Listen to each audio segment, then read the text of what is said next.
వాస్తుశాస్త్ర ప్రకారం గృహాన్ని కట్టుకోకపోతే ఆ గృహంలో నివసించిన కుటుంబ సభ్యులలో భాగమైన గౌరవనీయులైన మహిళలకు వాస్తు సమస్యలు వస్తాయా?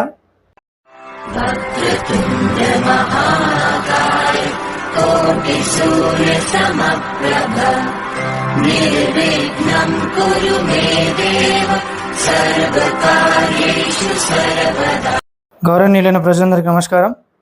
గృహం కట్టుకున్న తర్వాత లేదా ఇల్లు కట్టుకున్న తర్వాత వాస్తు సమస్యలు ఒకవేళ వస్తే గృహ యజమానికి మాత్రమే వస్తాయా, కుటుంబ సభ్యులందరికీ వస్తాయా? ఇక్కడ ఒక నియమం ఉంది, ఒక కండిషన్ ఉందండి. స్థాపత్య వేద ప్రకారం గృహాన్ని నిర్మించుకుంటే ఒకవేళ ఏవైనా వాస్తు సమస్యలు వచ్చినట్లయితే ఎందుకు వస్తాయండి? స్థాపత్య వేద ప్రకారం మనం ఇల్లు కట్టుకుంటే అంటే ఏవైనా లోటుపాట్లు వాస్తు వ్యక్తి ద్వారా జరిగితే స్థాపత్య వేదమైనా సరే వాస్తు సమస్యలను తీసుకొస్తుంది. ఆ గృహంలో నివసిస్తున్న గృహ యజమానితో పాటు గృహ యజమానురాలు, ఈ దంపతుల యొక్క సంతానానికి కూడా వాస్తు సమస్యల వల్ల ఆ ఫలితం దుష్ఫలితాలు లేదా మంచి ఫలితాలు కూడా ఆ కుటుంబం మొత్తానికి వస్తాయి. అదేవిధంగా ప్రత్యేకంగా స్థాపత్య వేదంతో మనం గృహం నిర్మించుకుంటే వాస్తు సమస్యలు ఎక్కువగా ఆ గృహ యజమానురాలకు వస్తాయి. చూద్దాం. అయితే మీ అందరి కోసం నేను శ్లోకాస్ని రెడీ చేశాను. వలితం చలితం భ్రాంతం విసూత్రం చ సముసృజేతం.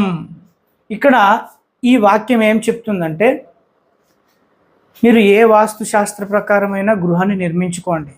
అది స్థాపత్య వేదం కావచ్చు, విశ్వకర్మ వాస్తుశాస్త్రం కావచ్చు, మయమత వాస్తుశాస్త్రం కావచ్చు, మానసార వాస్తుశాస్త్రం కావచ్చు, బృహత్ సంహిత కావచ్చు, అపరాజిత పృచ్ఛ కావచ్చు, ఇలా ఎన్నో వాస్తుశాస్త్రాలు ఉన్నాయి మనకి. అవి ఎన్ని రకాలో గతంలో మనం చేసిన వీడియోలో చెప్పాను. ఇక్కడ వాస్తుకి సంబంధించిన దోషాలు, వాటి యొక్క నామకరణాలు ఇక్కడ ఇవ్వడం జరిగింది. ఈ లక్షణాలు గృహంలో ఎప్పుడు ఉంటాయి, ఆ లక్షణాల ద్వారా ఆ గృహంలో ఉన్న కుటుంబ సభ్యులకి ఎలా వస్తాయి అనేది ఈ లక్షణాలని వివరిస్తుంది. ఈ లక్షణాలు ఎన్ని రకాలుగా ఉన్నాయి ఇక్కడ.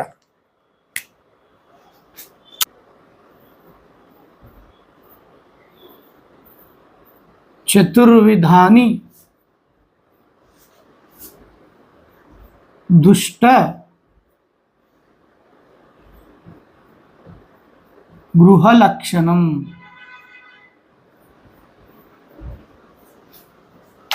చతుర్ అంటే 4, విధాని అంటే విధాలుగా, రకాలుగా, దుష్ట అంటే చెడు, దుష్టమైన గృహ లక్షణం.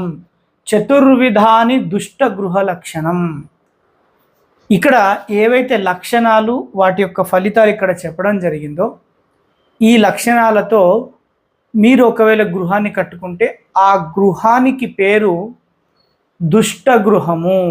వాస్తుశాస్త్ర ప్రకారమే కట్టుకున్నాము, కానీ అక్కడ ఆధునికంగా వచ్చిన వాస్తుశాస్త్ర ప్రకారంగా మీరు కట్టుకున్నారు, కానీ నిజమైన వాస్తుశాస్త్ర ప్రకారం గృహాన్ని కట్టుకోలేదు. కాబట్టి వాస్తుశాస్త్రంలో లేనట్టుగా గృహం ఉంది కాబట్టి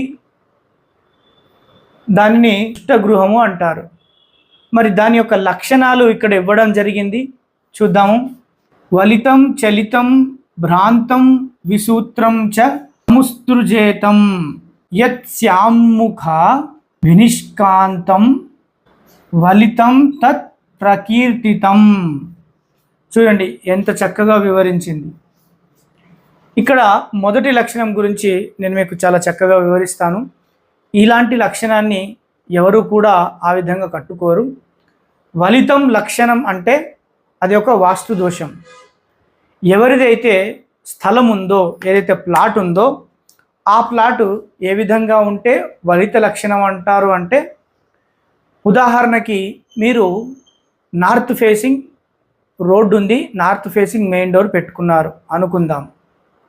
అప్పుడు నార్త్ ఫేసింగ్ ప్లాట్ హైట్లో ఉండి దక్షిణం గనక కింది భాగము అంటే డిక్రీజ్ అయినట్టయితే దానిని వలిత లక్షణం అంటారు. దక్షిణము లోతుండి ఉత్తరం ఎత్తుగా ఉంటే దాన్ని వలిత లక్షణం అంటారు. ఆ వలిత లక్షణం లాంటి స్థలాల్ని న్యాచురల్గా ప్రకృతిపరంగా అలా ఉన్న స్థలాల్ని మనం కొనుక్కోరాదు. గృహం కట్టుకోవడానికి అలాంటి స్థలాల్ని కొనుక్కోరాదు. నెక్స్ట్ చలిత లక్షణం చూద్దాం. ఇక్కడ వరకు అయిపోయింది కదా. నెక్స్ట్ చలితం పృష్ఠ నిష్కాంతం. చూడండి ఇక్కడ కూడా చాలా చక్కగా వివరిస్తుంది. చలితం అంటే ఇటీవల కొన్ని మార్పులు వస్తున్నాయి. మన గ్రామాల్లో కానీ సిటీల్లో కానీ ఒక 50 సంవత్సరాల క్రితం, 20 సంవత్సరాల క్రితం, 10 సంవత్సరాల క్రితం కట్టిన గృహాలు ఉంటే ఇప్పుడు ఆ గృహాల మధ్యలో మనం ఏదైతే నడిచే రోడ్లు ఉన్నాయో ఆ రోడ్లు అనేవి 1 ఫీట్ వరకు సీసీ రోడ్డు వేసి డాంబర్ రోడ్డు వేస్తున్నారు దాదాపుగా. అప్పుడు పాత గృహాలన్నీ లోతులోకి వెళ్ళిపోతున్నాయి. ఇక్కడ వరకు కరెక్ట్గానే ఉంది. ఇటీవల సోషల్ మీడియాలో నేను కొన్ని గృహాలు చూశాను. అలా లోతుగా వెళ్ళిన గృహాలని ఫౌండేషన్ని కట్ చేసి జాకీలు పెట్టి, ఒక 100 జాకీలు పెట్టి గృహాన్ని పైకి లేపి మళ్ళా కింద మెటీరియల్తో ఫిల్ చేసి ఇల్లుని రోడ్డుకి హైట్గా కట్టుకుంటున్నారు. ఇది ఒక చలిత దోషంలో ఒకటి. చలిత దోషంలో ఇంకొకటి ఏమిటంటే, మీ ప్లాట్ ఉంది, మీరు తూర్పు రోడ్డు ఉంది, తూర్పు రోడ్డు మెయిన్ రోడ్డు కూడా తూర్పు మెయిన్ డోర్ ఉంది.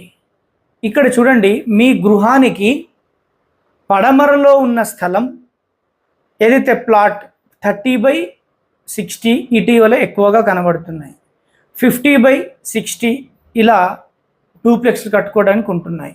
కానీ గ్రామాల్లో స్థలాలు ఎక్కువగా ఉంటాయి కాబట్టి ఒకవేళ ఇంటి స్థలం 50/60 తీసుకొని మిగతా ఎక్కువ స్థలం ఉంటుంది చూసారా, అంటే ½ ఎకర్లో, పావు ఎకర్లో, లేదంటే ఒక 20 సెంట్లలో గృహాన్ని పూర్తిగా నైరుతికి కట్టుకుంటారు చూసారా. అలాంటి స్థలాలు ఎప్పుడైతే ఆ స్థలంలో గృహాన్ని మొత్తం నైరుతి భాగంలో కడతారో అలాంటి దోషం కూడా చలితంలో వస్తుంది. చలిత వాస్తు దోషం ఇక్కడ చాలా చక్కగా వివరించింది. నెక్స్ట్ ఇక్కడ వరకు మనం కంప్లీట్ చేసాం. దిగ్మూఢం భ్రాంతం ఉచ్యతే. చూడండి, దిగ్మూఢం భ్రాంతం ఉచ్యతే. దీని గురించి నేను ఒక 6 నెలల క్రితం ఎపిసోడ్ చేశాను. వీటి తర్వాత ఇక్కడ చూడండి, ఈ లైన్ అనేది మనం నెక్స్ట్ ఎపిసోడ్లో చెప్పుకుందాము. దిగ్మూఢం భ్రాంతం ఉచ్యతే అని ఉంది కదా, ఈ లైన్కి వద్దాం. ఇక్కడ ఈ వాక్యానికి వద్దాం. ఒకవేళ దిగ్మూఢం అంటే గృహం అనేది లేదా మీ ప్లాట్ అనేది దిశకు లేకపోవడాన్ని దిగ్మూఢం అంటారు. దాదాపుగా మనం అందరం చదువుకున్నాం.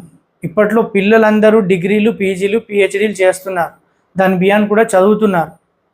ఐఐటి ఇలా ఎన్నో గొప్ప గొప్ప చదువులు చదువుతున్నారు. వాళ్ళందరూ ఈ రోజుల్లో సైన్స్ని నమ్ముతున్నారు. చాలా సంతోషం.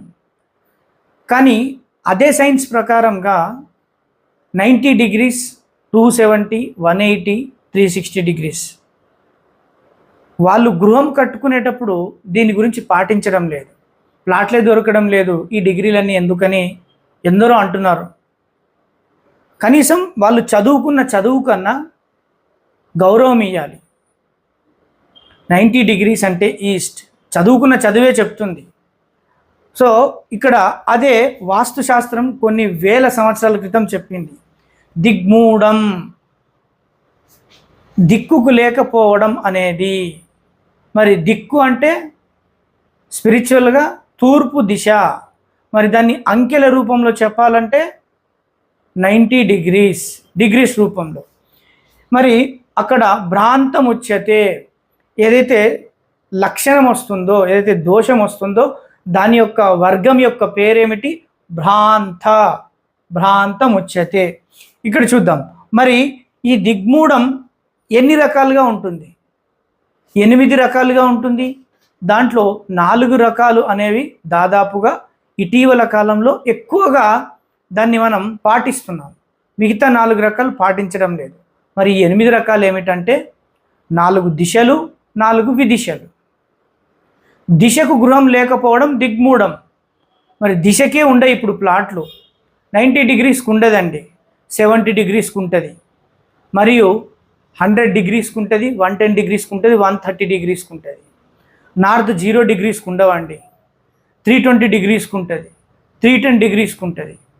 మరి పడమర 270 డిగ్రీస్ ఉండదండి, 240 డిగ్రీస్కి ఉంటుంది, లేదంటే 300 డిగ్రీస్కి ఉంటుంది. దక్షిణం గురించా మనం చెప్పాల్సిన అవసరం లేదు. దక్షిణం రోడ్డు ఉన్నా కూడా దక్షిణంలో ఎవరు మెయిన్ డోర్ పెట్టుకోరు. దక్షిణం గురించి మాట్లాడాల్సిన అవసరమే లేదు. ఇప్పుడు చివరగా ఏ ఫేసింగ్ మీరు తీసుకున్నా డిగ్రీస్కి లేకపోయినా మిగతా 4 దిశలు కూడా డిగ్రీస్కి ఉండవు. అంటే ఇక్కడ మనం ఆధునికంగా ఈ జనరేషన్లో దిశను అనేది మర్చిపోయినాం. దిశను మర్చిపోయినప్పుడు మిగతావి ఏమున్నాయండి? 4 విదిశలు ఉన్నాయి. మరి విదిశలకే గృహాన్ని కట్టుకుంటున్నాము. దిశలు అనేవి అభివృద్ధి చెందుతున్నాము ఇటీవల మనం అని చెప్పుకుంటూ దిశల్ని వదిలేసి విదిశలకు గృహాన్ని కట్టుకుంటున్నాం. రండి చూద్దాం.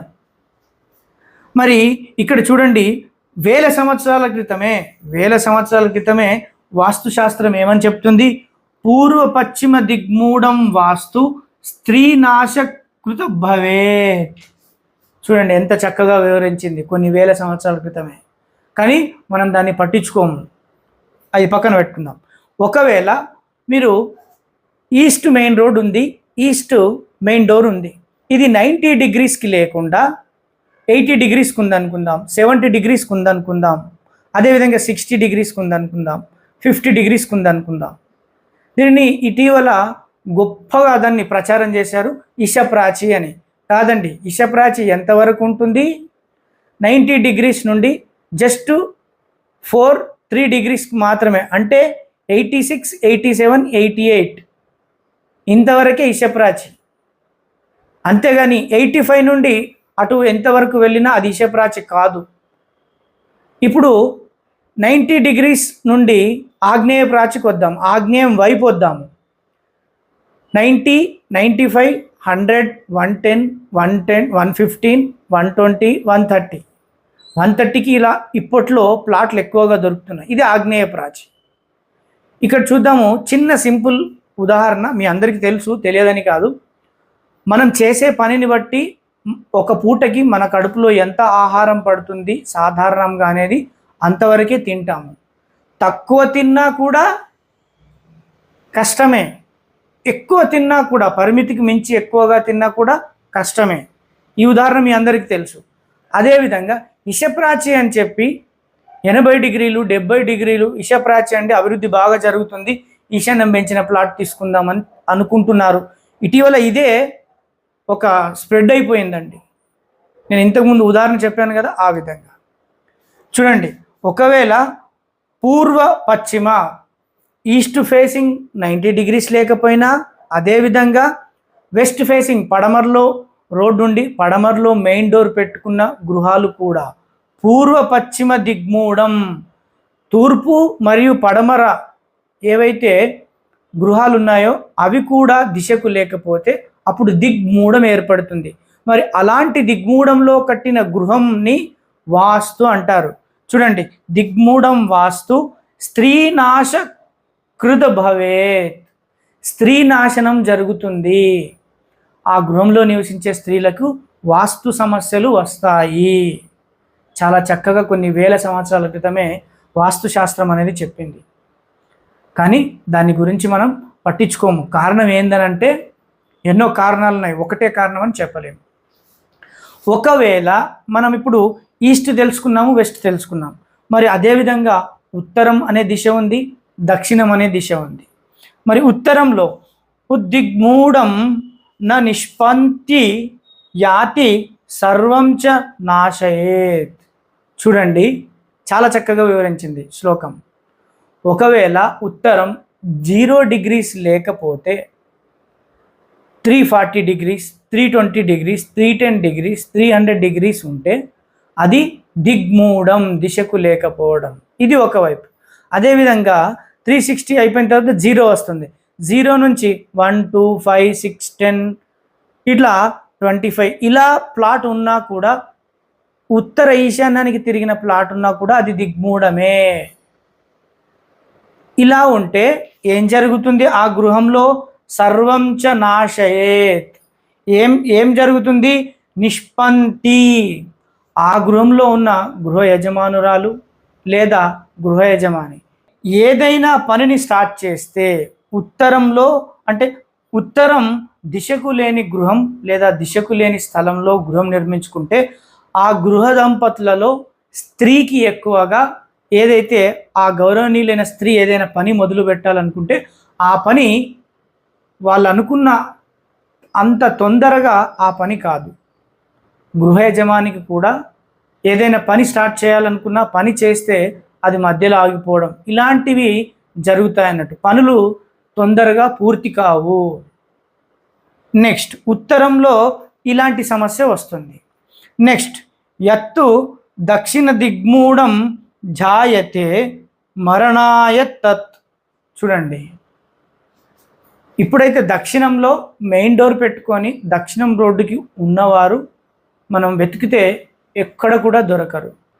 ఇక్కడ ఒకవేళ ఎవరైనా పెట్టుకుంటే దక్షిణం కరెక్ట్గా 180 డిగ్రీస్కి ఉండి వారికి దక్షిణమే రోడ్డు ఉండి మూడు వైపులా రోడ్డు లేనప్పుడు వాళ్ళకి అవకాశం దక్షిణంలోనే ఉంది అని అనుకుంటే అలాంటి స్థలం దిశకు ఉంటే సంతోషం, దిశకు లేదు అని అనుకుందాం. అప్పుడు ఆ గృహంలో ఎవరికో ఒకరికి, అంటే మొట్టమొదటగా స్త్రీకి సమస్యలు వస్తాయి. ఎలాంటి సమస్యలు వస్తాయి? మరణం, అంటే చనిపోయేంత కష్టాలు వస్తాయి. చావు అని కాదు,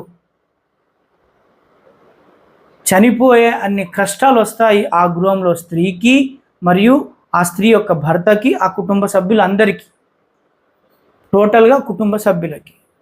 ఒకవేళ స్థాపత్య వేదంతో ఇలా సౌత్ ఫేసింగ్లో దిశకు లేని గృహం కట్టుకుంటే మొట్టమొదటిగా వాస్తు సమస్యలు ఆ గృహంలో నివసించే కుటుంబ సభ్యులలో గౌరవనీయులైన మహిళకు వస్తాయి. ఇంకా ఎపిసోడ్ ఉంది. ఈ ఎపిసోడ్ నేను మీకు నెక్స్ట్ టెలికాస్ట్ చేస్తాను. అంతవరకు మీనా వాస్తు చూస్తూ ఉండండి. ధన్యవాదాలు.